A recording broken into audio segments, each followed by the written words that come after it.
एक और बड़ा दावा ईरान की तरफ से किया गया है। देखिए, ईरान की तरफ से दावा किया गया है कि तेल अवीव में डिफेंस इंडस्ट्री कॉम्प्लेक्स पर यह वार किया गया है। ईरान की यह बौखलाहट यहां पर सामने आ रही है। ईरान का यह देखिए कोई छोटा दावा इसलिए नहीं है क्योंकि तेल अवीव में डिफेंस इंडस्ट्री कॉम्प्लेक्स पर यह हमला, यह बड़ा वार जिसका दावा ईरान की तरफ से यहां पर किया गया है।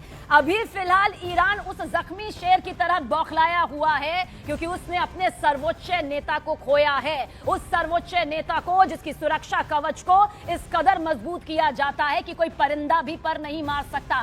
लेकिन यह महीनों की मॉनिटरिंग रही है। आप समझिए, यूं ही यह खात्मा खामनेई का नहीं हो पाया है। खामनेई तक पहुंचने के लिए एक पूरी रणनीति यहां पर तय की गई, जिसके बाद सटीक निशाना, जोरदार धमाका और खामनेई का खात्मा। और देखिए शैलेंद्र, देखिए सीधा सवाल यहां पर यही सामने आ जाता है। ईरान एक के बाद एक जो ये खतरनाक हमले कर रहा है, वो ये बखूबी जानता है वो टिक सकता है लेकिन परमानेंट नहीं टिक सकता है। क्या यही माना जाए? वो पूरी ताकत इस वक्त शुरुआत में लगा रहा है। बिल्कुल बिल्कुल। देखिए, इस वक्त ईरान जो है वो अपने कल उन पर जो हमला हुआ था उसके एवज में वो अब रिटेलिएशन में स्ट्राइक्स कर रहा है। देखिए, लेकिन बहुत से एक्सपर्ट्स ये बात मान रहे हैं कि ईरान ने गल्फ कंट्री, जो बाकी पड़ोसी देशों को इन्वॉल्व नहीं करना चाहिए था, क्योंकि वो ये लड़ाई बहुत लंबी नहीं लड़ पाएगा, क्योंकि सामने अमेरिका है, सामने इजराइल है। उसके अलावा आपने उन देशों से भी आपने दुश्मनी मोल ले ली जो सीधे तौर पर आपको इस वक्त टारगेट नहीं कर रहे थे। हालांकि ईरान का यह कहना है कि अगर हम उन एयर बेसिस को टारगेट नहीं करते तो अमेरिका कल को उन्हीं एयर बेसिस के जरिए। ये तस्वीर देखिए सामने आ रही है तेल अवीव की, किस तरह से ये पूरा धमाका यहां पर होता है, किस तरह से ये टारगेट यहां पर किया जाता है। और ये हमले की, ये धमाकों की वो तस्वीर है जो बताने के लिए काफी है कि अभी फिलहाल ये बौखलाहट जो है वो उस चरम तक पहुंच गई है जहां पर इसे रणनीति का हिस्सा कहें या फिर उसी में उठाया गया हुआ कदम। शैलेंद्र, देखिए, जो कदम ईरान ने उठाया है, क्योंकि उससे पहले कह दिया था कि अगर हम पे हमला होता तो ये पूरा रीजनल वॉर में तब्दील कर देंगे। लेकिन बड़ी बात यह है कि वो ये लड़ाई कब तक लड़ पाएगा। और जैसे उसने शैलेंद्र, बस इसका हम एक बार इसकी आवाज यहां पर धमाके के दर्शकों तक सुना रहे हैं।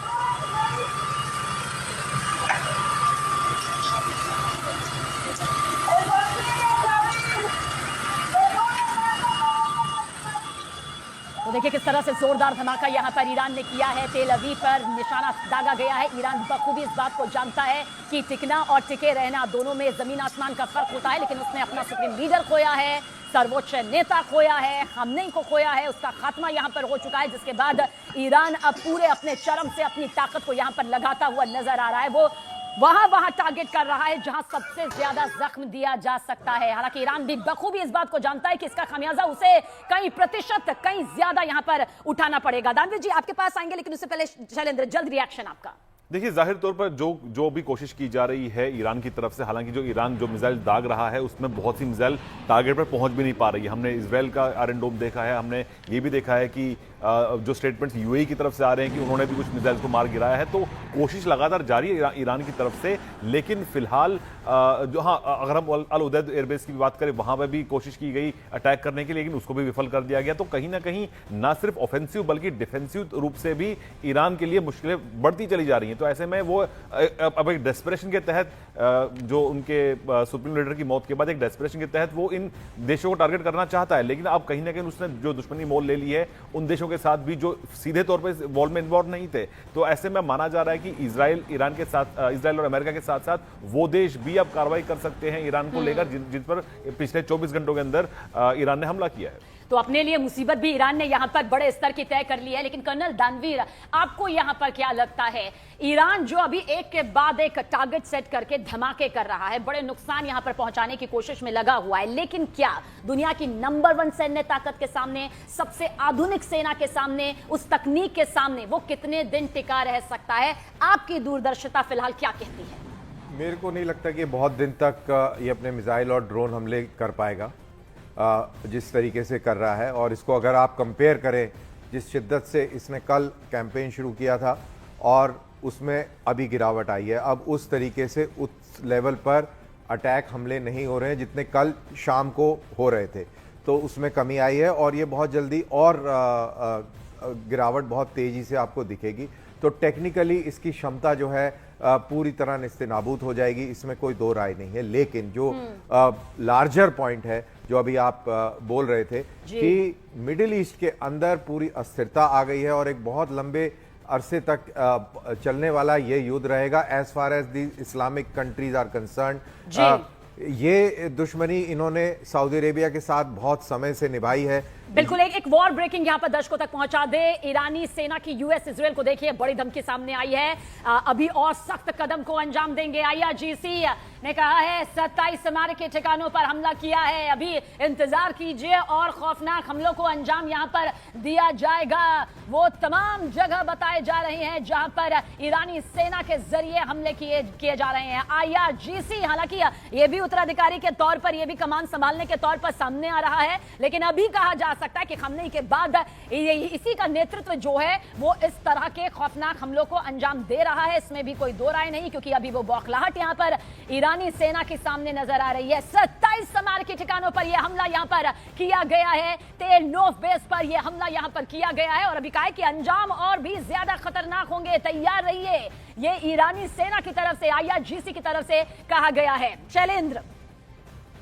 बिल्कुल, देखिए जाहिर तौर पर IRGC की तरफ से कहा जा रहा है कि वो इस जंग को जारी रखेंगे, लेकिन बड़ा सवाल ये है कि वो इस जंग को कब तक जारी रख पाएंगे, क्योंकि देखिए जहां तक या हमने प्रेसिडेंट डोनाल्ड ट्रंप की तरफ से जो बयान हमने देखे हैं, जहां पर वो कह रहे हैं कि वहां पर सत्ता परिवर्तन, उनका साफ ये इशारा इस तरफ है कि जब तक वहां पर सत्ता परिवर्तन नहीं हो जाता है तब तक ये जंग जारी रहेगी। लेकिन ऐसे में जाहिर तौर पर अगर हम बात करें इस अटैक की, तो देखिए इस अटैक की जो प्लानिंग है ये दिसंबर के महीने से शुरू हो चुकी थी। बताया जा रहा है कि 2 महीने का वक्त लगा। हालांकि डोनाल्ड ट्रंप ने पैरेलली दोनों चीजें साथ में की। एक तो उन्होंने वॉर की तैयारी भी साथ साथ में की, लेकिन वहीं पैरेलली उन्होंने बातचीत का रास्ता भी खुला रखा, लेकिन अंत में उन्होंने वॉर चुना।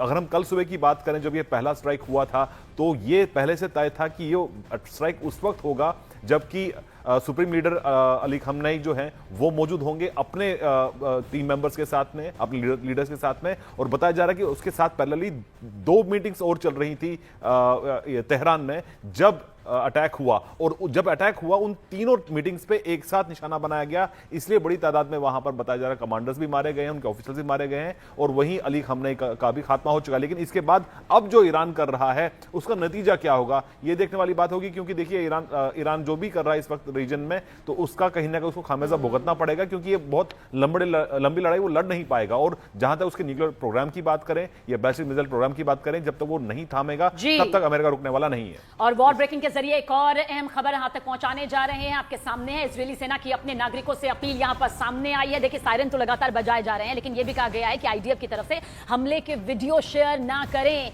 यह अपील यहां पर अपनी नागरिकों से की गई है। इजरायली सेना की तरफ से यह अपील की गई है, क्योंकि देखिए जोरदार धमाके हो रहे हैं। धमाकों से निकलने वाला धुआं, आग का गोला चौतरफा फैल रहा है, गूंज कई किलोमीटर तक सुनाई दी जा रही है। इसलिए IDF की तरफ से कहा गया है कि हमले का वीडियो शेयर ना करें। यानी कि जब धमाका हो रहा है, अगर आप उस धमाके को देख पा रहे हैं तो उससे कैमरे में कैद ना करें, उस वीडियो को शेयर ना करें। इजरायली सेना की तरफ से अपने नागरिकों के लिए यह अपील की गई है। लेकिन यह तस्वीर, जैसा कि हम बातचीत यहां पर कर रहे हैं, बात सिर्फ ईरान की, बात सिर्फ इजरायल की, बात सिर्फ अमेरिका के बीच चल रही बात की नहीं है।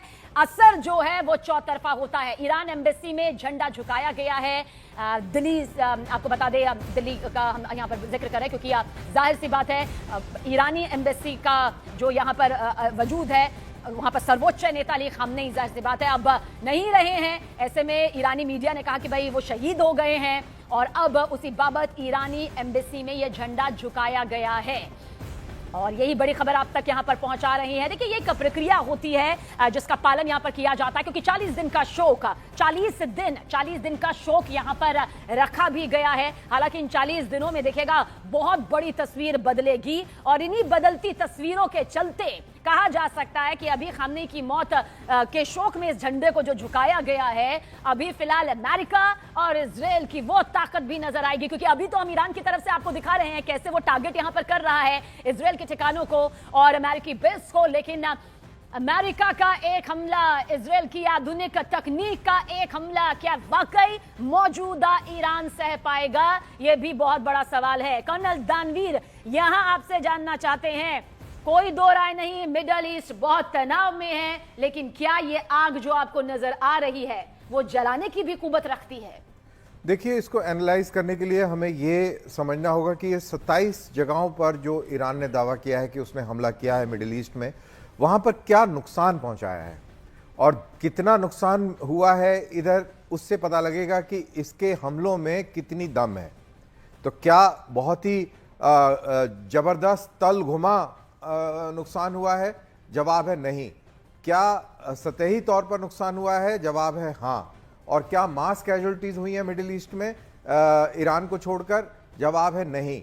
बहुत ही इक्का दुक्का कोई कैजुअलिटी हुई है, बाकी कुछ नहीं हुआ। तो बेसिकली हमले हुए हैं लेकिन उसका असर कहीं नहीं हुआ है जिस तरीके से होना चाहिए था। 27 जगहों पर कोट अनकोट हमला इन्होंने किया है, लेकिन उसका कोई फर्क ऐसा भयंकर नहीं हुआ है।